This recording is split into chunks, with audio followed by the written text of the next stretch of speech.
Welcome to Travel Secrets with me, Tanya Rose, the podcast sharing wisdom for fellow travellers. Each week, I ask my guests to reveal their 6 travel secrets and the holidays and adventures that surround them.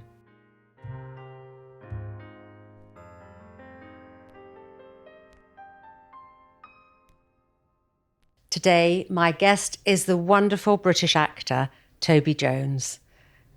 Toby has featured in over 60 films, numerous TV shows and plays.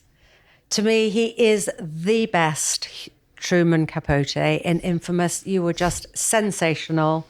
You're the voice of Dobby, which I absolutely loved when I did the research because my son just idolised Dobby.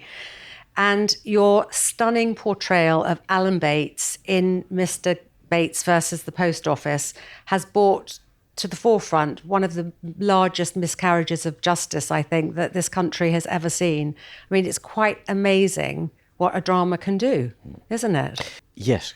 Hello. Hello. Quite unprecedented, in a sense, because it led so quickly to the postmasters being debated in the House of Commons. And although, obviously, dramas in the past, like Cathy Come Home or Hillsborough, have led to inquiries or led to a reassessment of a social issue, this was extraordinary insofar as, in a way that we could never have predicted or dreamt of, and certainly Alan couldn't have, led directly to debate and hopefully, eventually, conclusive action, really. I mean, I was aware of it. I think most people in this country were aware, but not really. It was only after that TV show that everybody started talking about it. I mean, it had it was amazing, absolutely fantastic. And you portrayed him so wonderfully. And I'm sure he's a very, very nice man. Yeah, I think he's a relieved man. I think he didn't quite understand why we wanted to do it, in a sense, because I think he was so focused, he remains so focused on his ultimate aim, which is to get some kind of, settlement for the 555 of the postmasters, that it felt to him that a drama rather than a conclusive documentary was maybe perhaps the wrong way to go. And when I first spoke to him, he was definitely on the sceptical side about it. And I, as I say, I don't think anyone could have predicted what happened. And appropriately enough for this podcast, I was abroad at the time that it came out.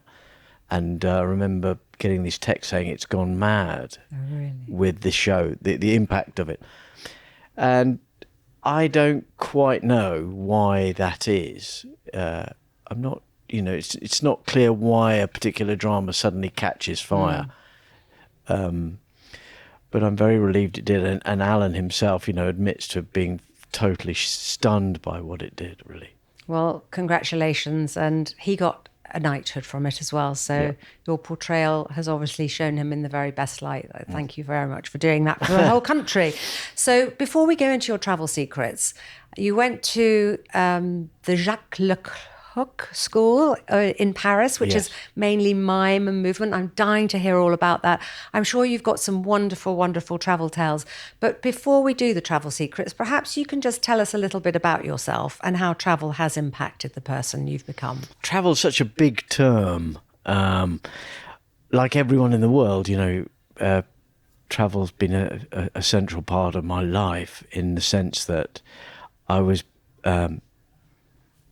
taken on holiday as a child, and my father was an actor till he died in his 90s, and he was acting up until he hit the age of 90, and I used to watch him being picked up from my bedroom window, and there was a kind of a romance to that. And on my mother's side, acting goes back to, I've recently discovered, to certainly the 18th century, but through her sort of ancestors.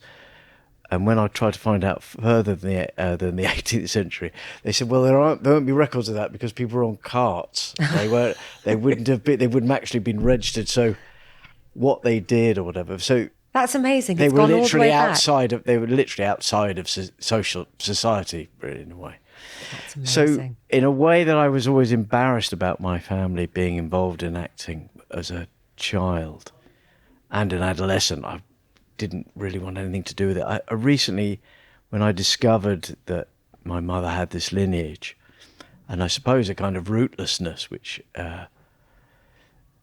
is relevant here, I realised that I was proud of this, that it did chime something. I went, wow, that's sort of what I learnt in Paris, a kind of Renaissance model of theatre. That school was based on, in part, a kind of Renaissance understanding of the actor, really. How did you choose to go to that school? Because obviously we've got some amazing schools here Yes, with RADA yeah, and all yeah. of those. How did you find it, and what took you there? I've been to university and studied drama, and this was the very beginning of the 90s, late 80s. And a lot of the debate about theatre and the future of theatre, which I was engaged in, and I'd gone to this degree wanting to become a director, theatre director. And a lot of the discussions always came round to the fact that theatre was, we were all in our early 20s and we were all discussing the death of theatre, which is a regular, perennial theme of everyone, that theatre is somehow on the brink of death all the time. And all our debates were about that, or would frequently end like that. And I thought, well, I'd two things. One, I'd like to go to a drama school after university, which felt that it was making theatrical theatre, not theatre that was masquerading as television, or was so dominated by naturalism or realism that it was kind of simulating a kind of televisual aesthetic. So there's that on the one side, and the other, I had to do something that my parents didn't do. I had to I had to find my way into it, because in a way, to become an actor, anyone who knows, it's a very boring fact that the chances of earning a living are, relatively slim if you go into that world. And so, but a lot of people who don't have acting in their family will become actors.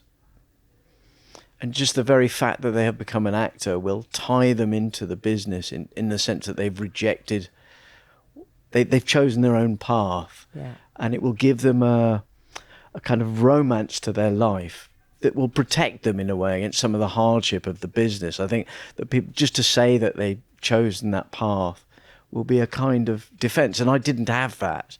And I had to find, in a way, my own romantic entry point into it. And thank God I did, because where I went, which I'd only heard vague reports of, the Lecoq School, turned out to be, the dream training that I'd always wanted. Was it? And was it everything, or just mime and movement? No, it often gets parodied as a mime school, because, the simplest way I've got explaining that is, at the centre of the school is the principle of actors being, as in, like I say, the Renaissance model, that actors are not just actors, they're directors, producers, writers, design. You make your own work in companies that you form.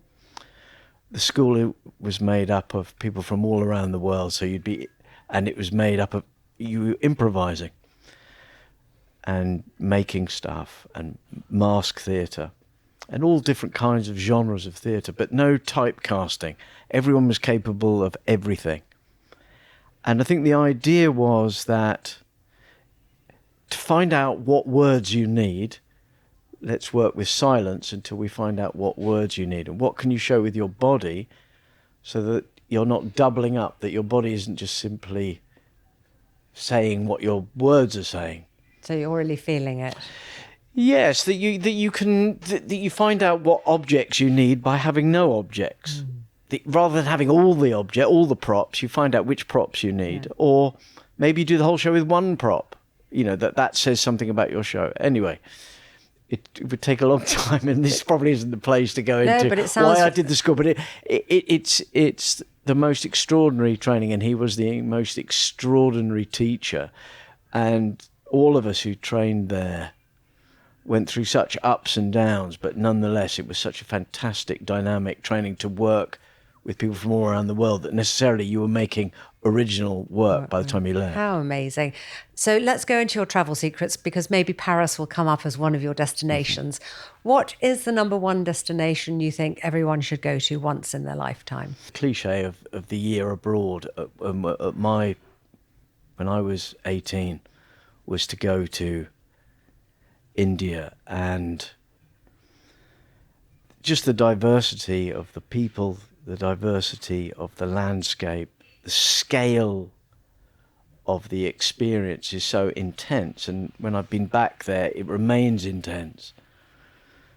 And the sheer beauty of the colour and the light, and my own experience, which has been entirely positive there. I've had no nightmarish experiences of being the worst things that can happen in travel, which is often just luck.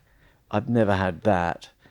And so, to walk in the desert in the north, or to travel on the rivers in the south, and indeed to go hiking in the Himalayas.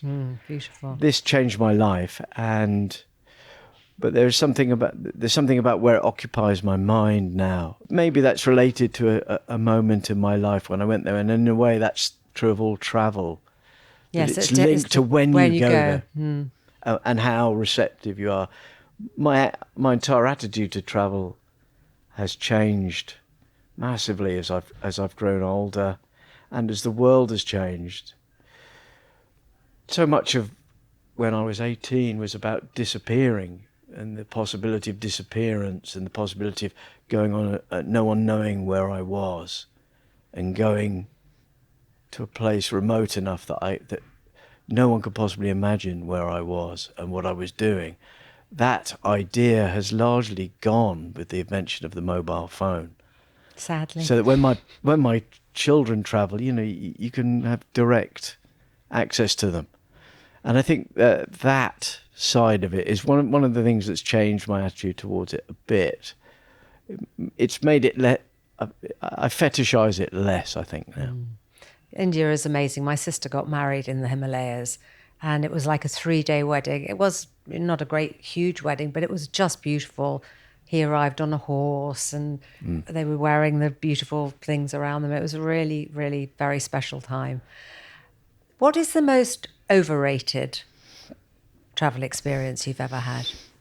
I don't know about overrated, but I know that growing up, America, for my generation, was such an important destination, because I like a lot of my friends, I worship the music, the design, the film, and the landscape, and the general sense that America had of promise as I grew up. And then, obviously, with my job, I've spent a lot of time in America, and I've spent a lot of time on my own driving in America and discovering it. And then with my family going on road trips, we've been on several road trips there. And what becomes quite clear is that often a place will have a name that you remember from a song, and it will have been, lauded as this incredible destination you've got to go to. Or don't die before you've been to wherever it happens to be. And you go to this place, and it's like any other American city. It's entirely anonymous. So their capacity to have celebrated themselves and their urban experience is such that there is sometimes a big sense of anticlimax when you finally go to one of these towns. You go, is this it? Is Heartbreak that Hotel, all? really? Yeah. Yeah, or even Graceland, which is fascinating in its way, but at the same time, it's totally diminutive, and you can't quite believe it has the mystique that it has, because you go there and it's like a incredibly modest given the space it occupies in the world's imagination. I haven't actually been to Graceland. I would love to go to Dollywood. That's where I really want. Did you go? Have you been to Dollywood? I haven't been to Dollywood. I haven't been to Tennessee. I'd like to meet Dolly Parton. I'd love to meet Dolly Parton. I'd like to go to Graceland too. So what films did you make or stage plays did you do in America? It's quite a few. I mean, too many. Well, quite a few. One of the great bonuses of my job, I think, is to be able to discover a country sort of in an unexpected way, that you get to see a part of the world you'd never visit. I know that's a cliche, but in a way, you know, I've spent like 9 weeks in a place called Shreveport, Louisiana, which I exhausted the potential of Shreveport, Louisiana quite quickly. However, you know, I had a car and I could drive out, and Louisiana's an absolutely fascinating state.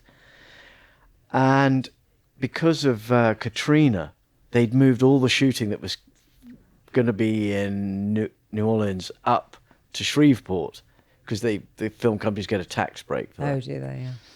But Shreveport had no infrastructure, so you were literally living in a motel, and it was so grim after a while. I was staying in this.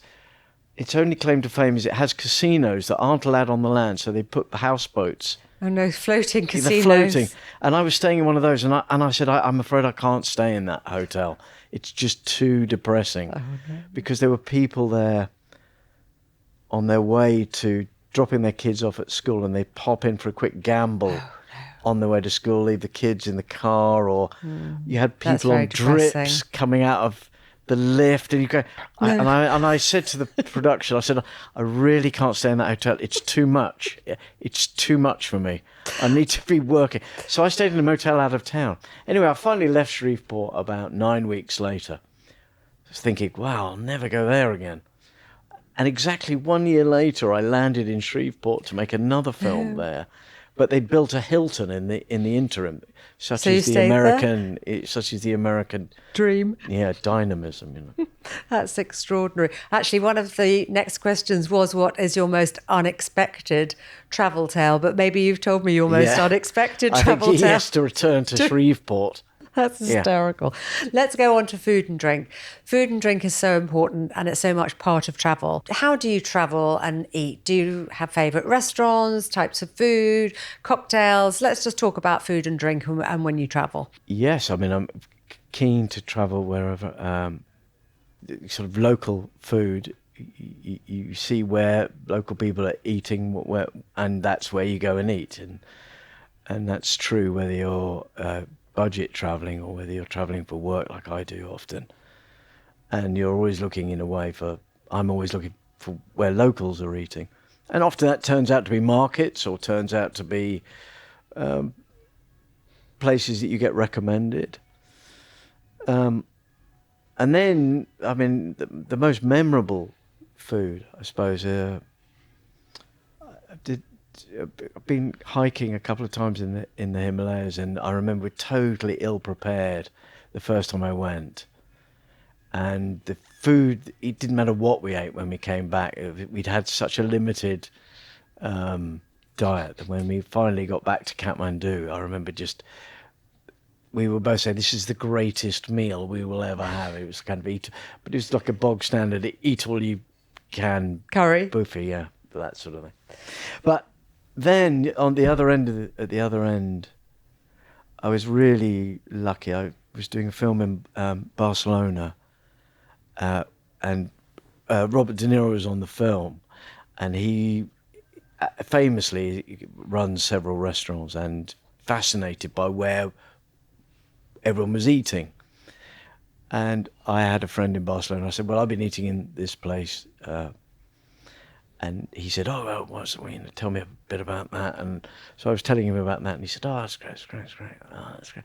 He said, have you been to El Bulli? And I said, no, Bob, I haven't been to El Bulli, because famously El Bulli had like a 10-year waiting list. Yes, absolutely, something impossible. He said, do you want to go? And I said, yes, please. Of course I want to go, Bob, like that. And literally very generously made a call, and we went off to El Bulli, and that was probably the strangest, most exotic, most fascinating meal I'll probably ever have in my life. It was like 40 courses up in the hills above Barcelona, and thanks to Robert DeNiro, I got to do that. You got to do that. Great. Well, I interviewed Tom Parker Bowles last week on this podcast. He's a food critic, and he doesn't like Michelin star food, but he said that one of the best meals he's ever had was at El Bulli, just because if you're going to go Michelin star, go there because it's extraordinary. Yeah, your mouth. Yeah.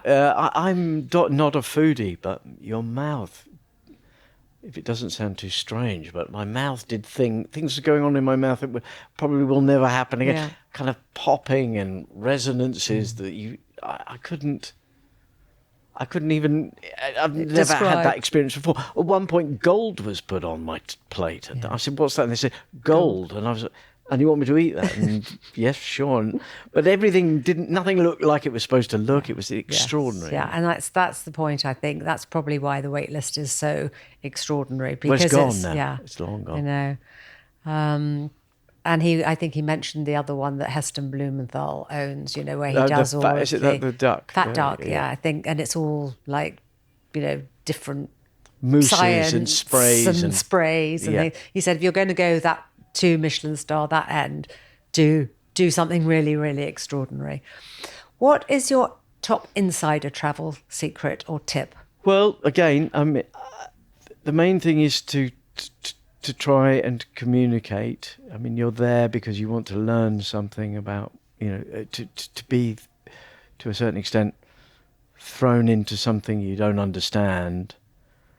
And in a way, that the best way to do that is to try and communicate. And the best way to do that is probably to go places where you're not supposed to be or you're unlikely to be.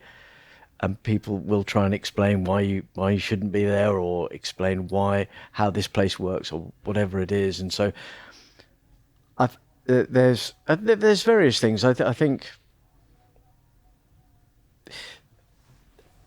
when I arrived somewhere, it used to be that I'd try and run wherever I could. I'd just start running.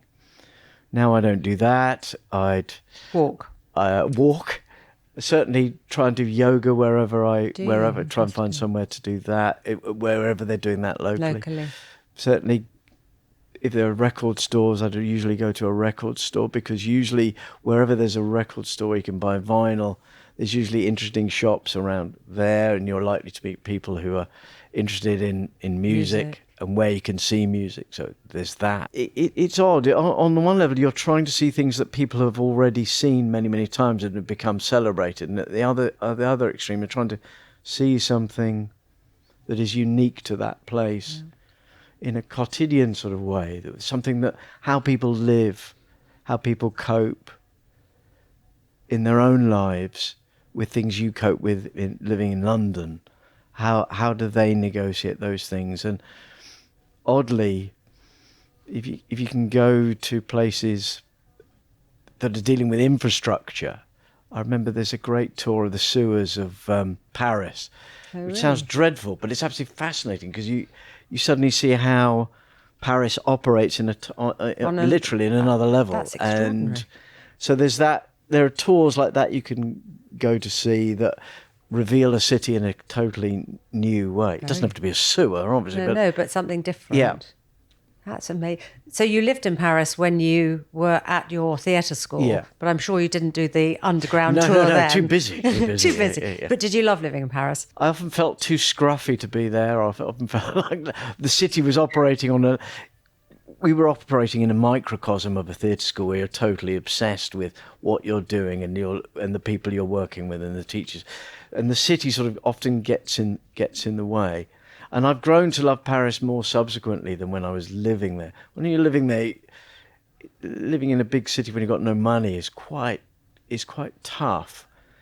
And so it's been a great pleasure to go back to Paris and rediscover it in a totally different way. Do you speak French? Not bad. Have you ever done any theatre there? I've made 3 or 4 films there, and that's been really useful to speak French. One French language film, and then other films that have have been set there. So you're being very modest saying you don't, because if you've made a whole film in French, Toby, then you must be very, very good. Not bad. I mean, it's to be fluent, you sort of need to be there all the time. But I lived in Paris for 3.5 years when I left school, and I went to the Sorbonne, and I spoke fluent French. And now I feel so frustrated. I mean, when I go back on holiday after a month, it comes back. But the fact that you suddenly have to think, what is the word for? It's extraordinary, because when you're living, dreaming in it, watching television, everything. Yeah. I'm sure if I went back and lived there for a few months, it would come back again. It's a lovely language to learn. So let's go on to the next travel secret. What is the most poignant travel memory that you have? in about 2007 or 8, I went with the Theatre Complicité. They arranged. I did some teaching for them, and they said we'd love you to go to this project in Malawi to teach, to help teach teachers in a kind of drama education context, to help with sexual education. They were using theatre and getting people to dramatise the problems and situations that people were facing as women negotiated in a way to protect themselves. And they were using this very dynamic physical theatre, and they needed more techniques, and they said, would I like to go there? And of course I wanted to go there. And so I went out there, and I went there with a company called Theatre for a Change, who specifically deal in that area with promoting sexual health and HIV awareness, and as a result female empowerment in specifically Malawi and Ghana. So I went there. Wonderful. And while I was there, another travel tip probably would be to, when people say, do you want to go and do this thing that isn't on your schedule, but we could probably fit it in if you can be bothered, always say yes to that thing. And a wonderful woman called Kim Keating, who was the wife of the ambassador there, she said, would you like to come and see the thing I'm helping with as a midwife, which is a maternity hospital in Lilongwe? Yes. Well done. Yes, I would, and I did. And just watching and witnessing this maternity hospital and its struggles, and the heroism of the people who were working there with very little support, and witnessing people just sitting in the sun for hours waiting to be seen, going through labour. It was just a memory that typifies, some of the most extraordinary things I've seen travelling are usually things to do with what people are putting up with, that I don't have to put up with, and watching the dignity that they have, and witnessing dignity and courage in that way, that will always stay with me. And I was it's a complicated thing when you go to a country like Malawi because you don't want to be seen to be watching experiences like that. And so the fact that I was there in a charity capacity gave me access in a way that I think as a tourist you wouldn't be able to do that or want to do that. No. And actually I would think that way that you were actually teaching them was probably something they could understand as well. Yeah. It also makes you realise how privileged and lucky we are where we are, but also that we can go and help. Yes, I mean, I think travel throws up this issue often. I mean, when I was much younger, I think I was much less sensitive to it, in a way that now it almost prevents me travelling to a lot of places. Is that sense of, I think when I was younger, and to a certain extent now, but it's more circumscribed now by you go and do things that are ticketed or are organised. But in the old days, I think you wanted to go to the most intense experiences, and they were often religious experiences or rituals or festivals that you weren't necessarily, on the invite list, but you'd, I suppose, through an interest in theatre and interest in ritual, that I wanted to go and witness them. And in a way now, I think I'd be much more sensitive about not doing that. But at the time, those are the experiences that I was drawn to. So whether it was, going in Indonesia to religious festivals, or I don't know, even the Western Wall in Jerusalem, and witnessing how it's on the other side of the Dome of the Rock, and the contrast between those two things, and watching people praying, watching people give honor to their gods in a way that now I'm much more aware of the complexities of being a tourist in that situation, and how inappropriate it is on the whole. Whereas when I was younger, these were extraordinary things I was witnessing, and have a long-term profound impact on me about things I've seen. I'm not sure they're inappropriate. I think you're just probably a little bit more wary or aware of those situations now. But I do think they are life-changing when you see these things that are so alien to your own life. Yes, and I think I'm more educated before I go into them, in a way that then I was much more interested in the visceral impact of watching people in different states, whether it was doing masked religious ceremonies in Bali, or as I say, people praying in different contexts. That I think I wouldn't have understood it, but there was something about it that was, this is why I want to travel. Yeah, I want that's to why I witness want to these see things, this. rather than now I think, is it okay for me to even be in the same area? Yeah. So finally, I asked you to bring a photograph and tell us why that is important and how that sums up travel for you. I don't know that it sums up all travel, but I think it was interesting that my daughter, when she was she would have been about 9, and we were driving around California on a big road trip. And for my birthday that year, she gave me this drawing of something she'd seen from the back of the car in her child seat. Or if it was a child, it wouldn't have been a child seat at that time, in her seat. And it was just a picture of different strata of, it's a very simple picture, but it's a very evocative picture of the landscape in blur as we're driving through it. It's just a blurred image of sky, mountains, freight train, road.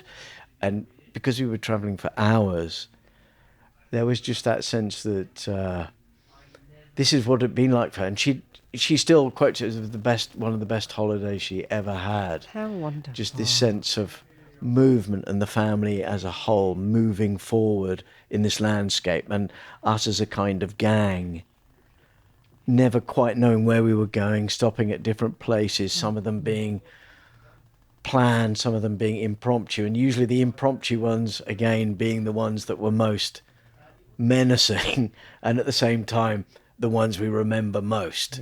The ones where you didn't, and they were not on the tourist trail. And that picture sums up, one, that holiday, but two, just that sense that I get from travel, of that almost the movement is the main thing, that I love the process of travel. I enjoy the between times. I like, I suppose it goes back to that thing I was saying about disappearing, that when you're between, you can't yet, your phone off, and you can't be contacted. Yeah. That's a wonderful sentiment and a wonderful way to finish. But before we do, what's next for Toby Jones, and where are you travelling next, and what's next on your agenda for you? Well, I can't really talk about what I'm doing next work-wise, just because these days one can't. It will involve going to Scotland, which is great, because one of the places I still haven't really explored remarkably, I don't know why this has happened, is that is the Highlands of Scotland, and I would really like to travel there Beautiful. extensively. I'd love to do that. And like a lot of people, I'd love to go to Japan. Lovely. Well, you must look at my list, see where I can send you next. 2 months in Japan, is that on the list? We have a wonderful peninsula in Japan. Okay. It's a very, very beautiful hotel. So good luck with everything that's coming up. I can't wait to see where you're going next and what you're doing in Scotland next. And thank you so much for coming on and sharing your travel secrets with Thank me. you. Thank you.